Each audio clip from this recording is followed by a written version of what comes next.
Our second speaker tonight is going to be Doug Williams, and he has different objectives than what is listed on the manual. He'll be doing the vocal variety. So his objectives are we are going to listen for his voice that is pleasant to listen to with a proper balance of volume, pitch, and rate.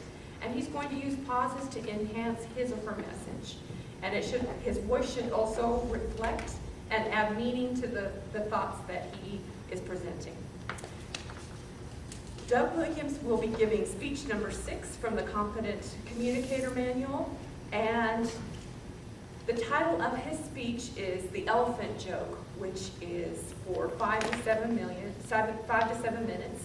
Doug Williams says that he remembers every joke that he has ever heard, and he said that this is not a good thing.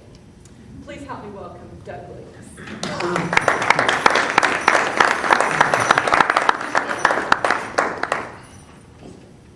You stand. You stay here until I come back and get you. You speak good to these people. You do not curse them, and you do not put a spell on them.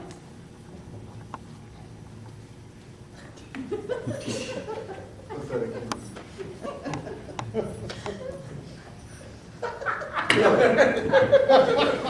Is it true? Yes. Do M&Ms melt in your mouth and not in your hand?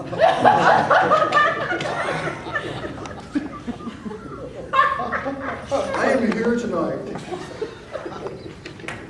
to educate you on a literary art form known as the elephant joke.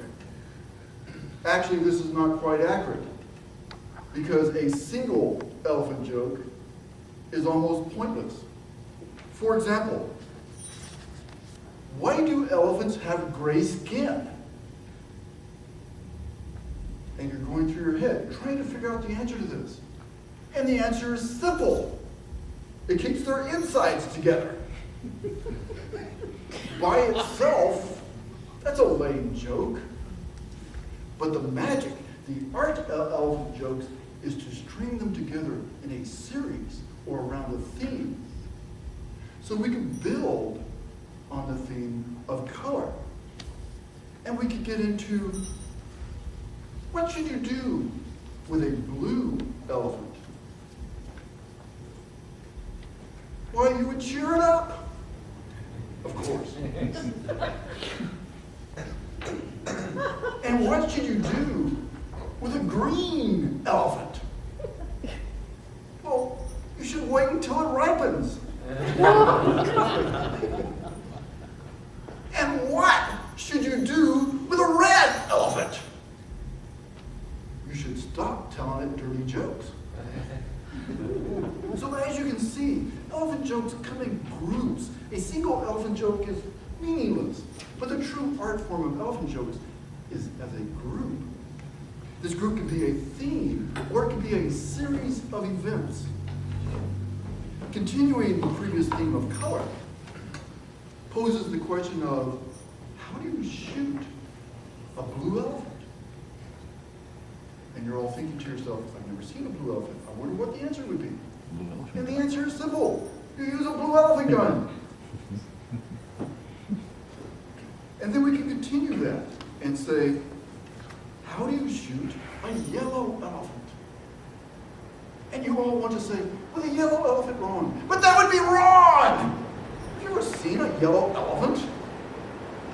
And then the next question is, how do you shoot a red elephant? And you're going, with a red elephant gun, but you're afraid to say it. And if you did, you would be wrong.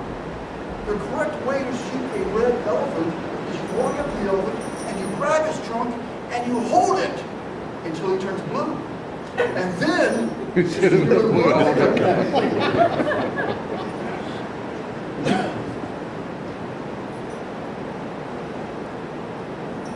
How do you shoot a green elephant?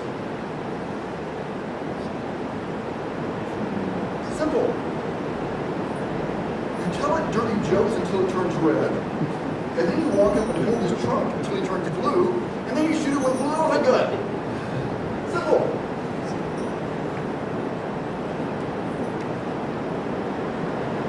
As you hear, elephant jokes rely on absurd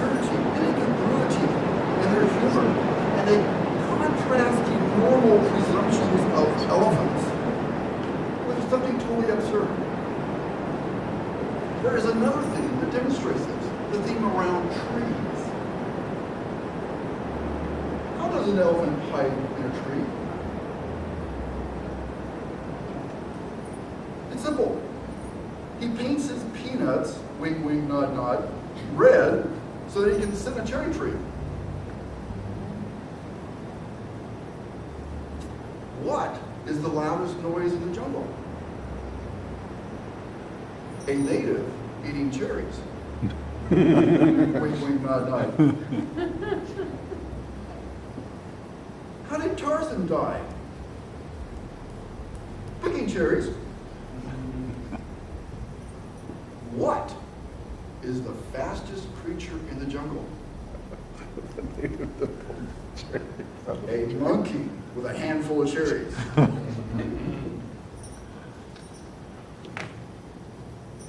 Around in the year 1962, Jimmy Durante, you all remember Jimmy Durante? That's not a banana, that's my nose. Was in a movie entitled Billy Rose's Jumbo. And in this movie, Jimmy Durante is trying to steal an elephant out of the circus. A policeman catches him, and the policeman says, "Where are you going with that elephant?" And Jimmy Durante backs up against the elephant, spreads his arms, and says, "What elephant?" This sight gag began the art form known as elephant jokes. An advanced artist can blend two or more themes together over a series of events into something like the following. How do you get an elephant into a Volkswagen Beetle?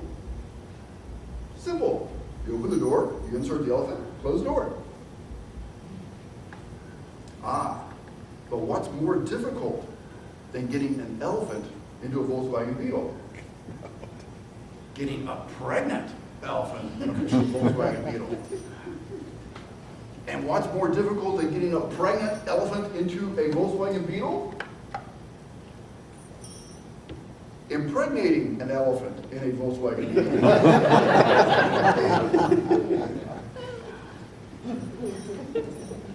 How do you get an elephant into a fridge?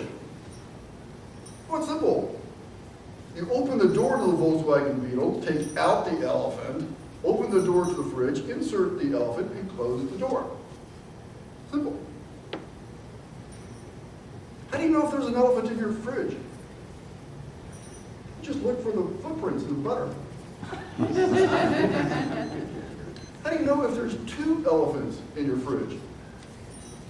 You can hear giggling when the lights are out. How do you know if there are three elephants in the fridge? The door won't close. How can you tell if there are four elephants in the fridge? There's a Volkswagen Beetle parked out front. So, ladies and gentlemen, you wretched human things, you, as you can see, the elephant joke is an art form. Wretched human.